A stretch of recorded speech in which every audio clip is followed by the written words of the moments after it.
जहां vice president पद के लिए वोटिंग जारी है। अब से 2 घंटे बाद यानी कि 5 बजे तक वोटिंग का वक्त मुकर्रर है। इसके 1 घंटे बाद यानी शाम के 6 बजे काउंटिंग होगी। चुनाव में एनडीए के कैंडिडेट और बिहार के पूर्व राज्यपाल सीपी राधाकृष्णन को बड़ी बढ़त हासिल है। विजेता का ऐलान महज एक औपचारिकता ही है। आइए देखते हैं रिपोर्ट। देश के 17वें उपराष्ट्रपति चुनाव के लिए संसद भवन में वोटिंग सुबह 10 बजे शुरू हुई। प्रधानमंत्री नरेंद्र मोदी ने सबसे पहला वोट सुबह करीब 10 बजे डाला। उनके बाद रक्षा मंत्री राजनाथ सिंह वोट डालते नजर आए। नेता प्रतिपक्ष राहुल गांधी अपनी मां सोनिया गांधी और बहन प्रियंका गांधी वाड्रा के साथ वोट डालने आए। वोटिंग की बेहद खूबसूरत तस्वीर वो थी जब कांग्रेस अध्यक्ष मल्लिकार्जुन खड़गे और केंद्रीय मंत्री नितिन गडकरी हंसते मुस्कुराते हाथ में हाथ डाले वोट डालने के लिए आए। चुनाव में एनडीए के कैंडिडेट और झारखंड के पूर्व राज्यपाल सीपी राधाकृष्णन और विपक्ष के उम्मीदवार सुप्रीम कोर्ट के पूर्व जज सुदर्शन बी रेड्डी के बीच मुकाबला हुआ। इस मुकाबले को कृष्ण बनाम सुदर्शन, दक्षिण बनाम दक्षिण, तमिल बनाम तेलुगु और बीजेपी बनाम विपक्ष के तौर पर देखा जा रहा है। एनडीए ने तमिल राधाकृष्णन को उम्मीदवार बनाया तो विपक्ष ने तेलुगु सुदर्शन को। एनडीए की कोशिश चुनाव में डीएमके के वोट हासिल करने की थी तो विपक्ष की कोशिश थी टीडीपी, वाईएसआर और बीआरएस को साथ लाने की। लेकिन तेलुगु कैंडिडेट उतारने के बावजूद टीडीपी और वाईएसआर एनडीए के साथ हो गए, जबकि बीआरएस सांसद वोटिंग से गैर हाजिर रहे। संसद का अंगणित ये है कि कुल वोटर 781 हैं। इनमें बीआरएस के 4, बीजेडी के 7 और एसएडी के यानी 12 सांसद वोटिंग नहीं करेंगे, गैर हाजिर रहेंगे। वोट करने वाले सांसद हैं 769 और बहुमत का आंकड़ा है 385। चुनाव में संख्या बल पूरी तरह एनडीए के साथ है। लोकसभा में जहां एनडीए के पास 304 सांसद हैं, वहीं विपक्ष के पास 234। राज्यसभा में यह आंकड़ा 141 बनाम 86 का है।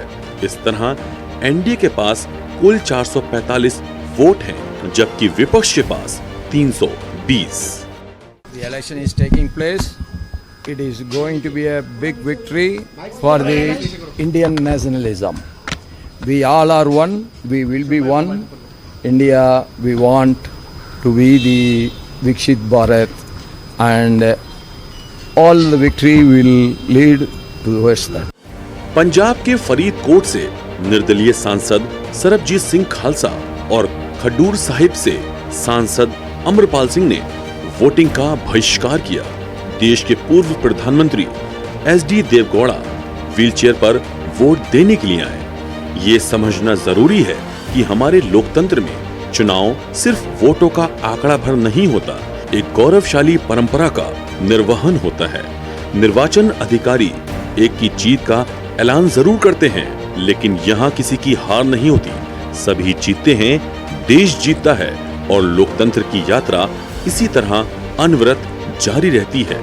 दिल्ली में तनु बालियान और पटना में मरगूब आलम के साथ निलय सिंह, नक्षत्र न्यूज, रांची।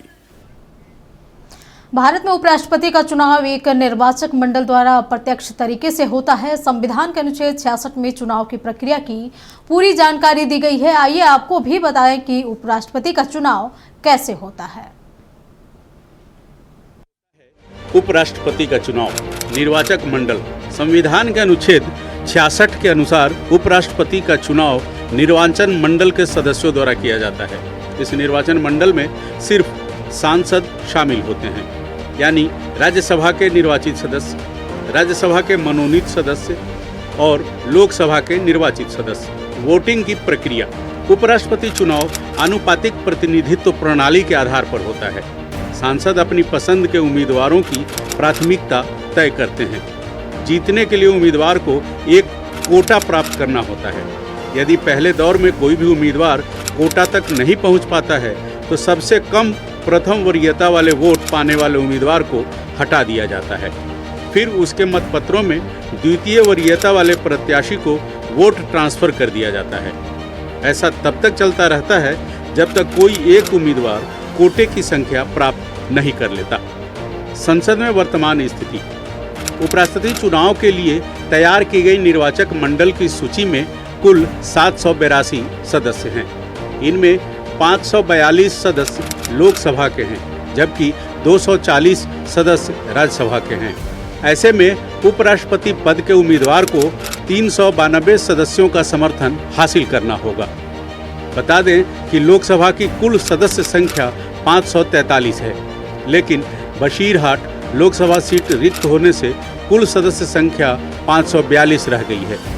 वहीं राज्यसभा की कुल सदस्य संख्या 245, जिसमें 233 निर्वाचित और 12 मनोनीत सदस्य होते हैं। इनमें से 6 सीटें जम्मू कश्मीर से 4, पंजाब से 1 और झारखंड से 1 अभी रिक्त हैं।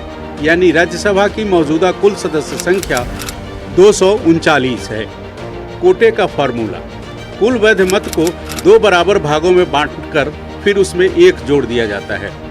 अभी दोनों सदनों में सदस्यों की कुल संख्या 788 है, जिनमें से शिबू सोरेन सहित 6 अन्य के निधन के बाद 7 सीटें खाली हैं। यानी 781 सीटें हैं, जिन्हें 2 भाग में बांटकर 1 जोड़ दिया जाएगा। मतलब 391 में 1 जोड़ा जाएगा तो ये 392 होगा।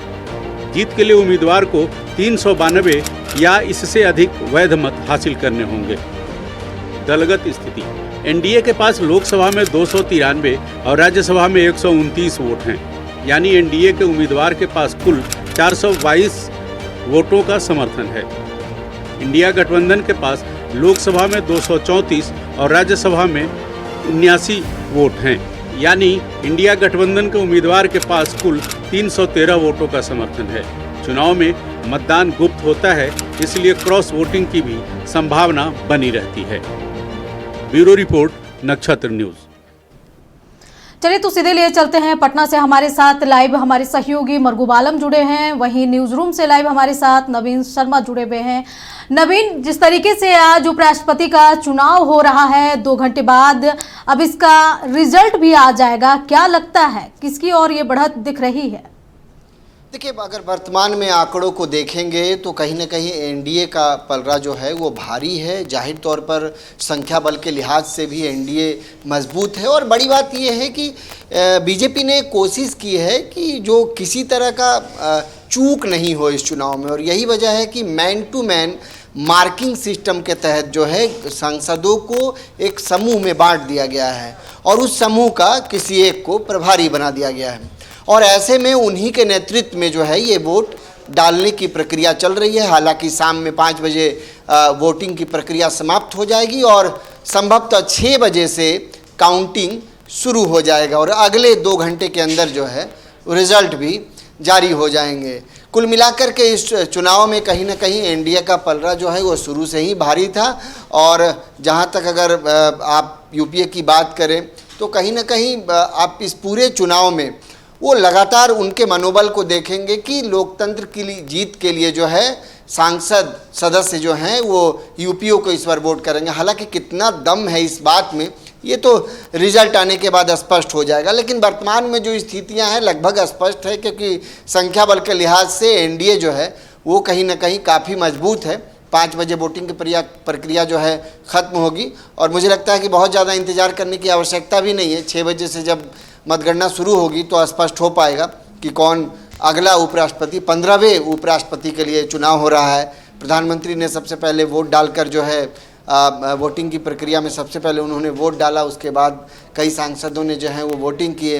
राहुल गांधी, मल्लिकार्जुन खड़गे, सोनिया गांधी सरीखे तमाम लीडर्स जो हैं वो पहुंचे थे और उन्होंने वोटिंग की प्रक्रिया में हिस्सा लिया निश्चित तौर पे। और मुझे अंजना एक चीज़ और यहाँ पर लगता है, एक चीज़ तो संख्या बल के लिहाज से दिखे 400 से ऊपर 420 या 425 के आसपास वोटिंग संख्या जो है भारतीय जनता पार्टी का है। तो कहीं ना कहीं इस लिहाज से हम लोग समझ सकते हैं कि भारतीय जनता पार्टी जो है वो कहीं ना कहीं मजबूत है।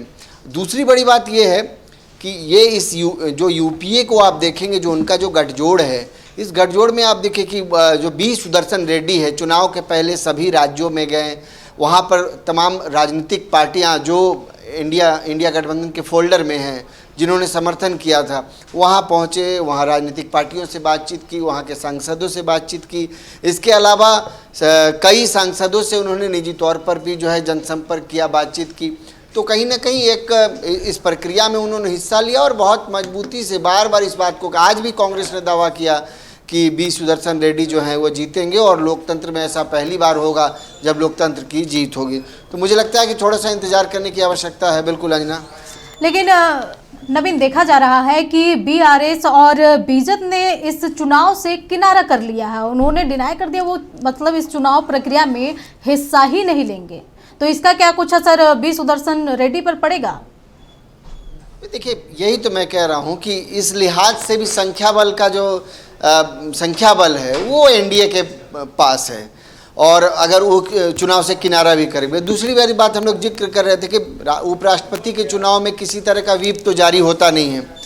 उपराष्ट्रपति के चुनाव भी कोई भी सांसद जो है किसी भी उम्मीदवार को वोटिंग कर सकता है, कोई व्हीप जारी नहीं होता राष्ट्रपति या फिर उपराष्ट्रपति के चुनाव के कहीं ना कहीं अभी लग रहा है कि कोई भी चुनाव कर सकता है, तो क्रॉस वोटिंग की भी प्रक्रिया हो सकती है, क्योंकि अगर कोई दक्षिण बनाम दक्षिण उतारा गया है। चीजें जो क्रॉस वोटिंग का हम लोग जिक्र कर रहे हैं, क्रॉस वोटिंग जैसा कुछ नहीं होता है। आप ये इसको ऐसे समझिए, व्हीप जब जारी नहीं होता है तो क्रॉस वोटिंग का कोई मतलब ही नहीं है। जहाँ पे पार्टी के तरफ से व्हीप जारी होता है वहाँ पर आपने अगर क्रॉस वोटिंग कर दिया किसी के पक्ष में, तब जाकर के वो क्रॉस वोटिंग की गिनती। लेकिन राष्ट्रपति या फिर उपराष्ट्रपति के चुनाव में क्रॉस वोटिंग का जिक्र इसलिए नहीं होता है क्योंकि पार्टी की तरफ से कोई व्हीप जारी नहीं होता है। तो कहीं ना कहीं देखिए, जितने भी सांसद हैं वो स्वतंत्र हैं चुनने के लिए, चाहे आप सीपी राधाकृष्णन को चुने या फिर बी सुदर्शन रेड्डी को चुने। तो यही वजह है कि भारतीय जनता पार्टी ने ये जो मैन टू मैन मार्किंग जो है इसका उपयोग किया, ताकि मैन टू मैन मार्किंग के तहत जो है समूह बना करके अपने सांसदों को कई समूहों के अंदर रख करके उसका एक प्रभारी नियुक्त करके और उसके अधीन ही जो है इस चुनावी प्रक्रिया में उन्हें ले जाया गया है। ये कोशिश है कि चूक नहीं हो कोई। तो देखिए, देश की चूंकि नरेंद्र मोदी भी इस बात को बहुत अच्छे से जानते हैं कि देश में राजनीति का मूड जो है वो बहुत तेज़ी से बदल रहा है। लेकिन और जहाँ तक हम लोग बात कर रहे हैं क्रॉस वोटिंग और व्हीप, ये होता नहीं है। यानी आप आज़ाद हैं, आप पार्टी से इतर जा करके भी अपने प्रत्याशी के हिसाब से आप वोट कर सकते हैं और आप पर कोई कार्रवाई तो होगी नहीं। तो कहीं ना कहीं ये जो मसला है, इसी चीज़ को बीजेपी कहीं ना कहीं बीजेपी इसके लिए जो है ये पूरी तैयार थी। और ये मैन टू मैन मार्किंग थे। रुक करते हैं मरगूब आलम। मरगूब, जिस तरीके से आज वोटिंग हो रही है उपराष्ट्रपति की और 2 घंटे बाद रिजल्ट भी आ जाएगी, जहां तक इंडी गठबंधन की तरफ से सीपी राधाकृष्णन, तो उधर इंडी गठबंधन की ओर से बी सुदर्शन रेड्डी है, और तो एनडीए की तरफ से सीपी राधाकृष्णन है। हालांकि दक्षिण बनाम दक्षिण में क्या लग रहा है कि कितना ज़्यादा फायदा इसको इंडी गठबंधन को मिलेगा, क्योंकि जो एनडीए है वो आंकड़ों के हिसाब से बढ़त में है। देखिए, इस चुनाव में 2-3 चीज़ आप समझिए।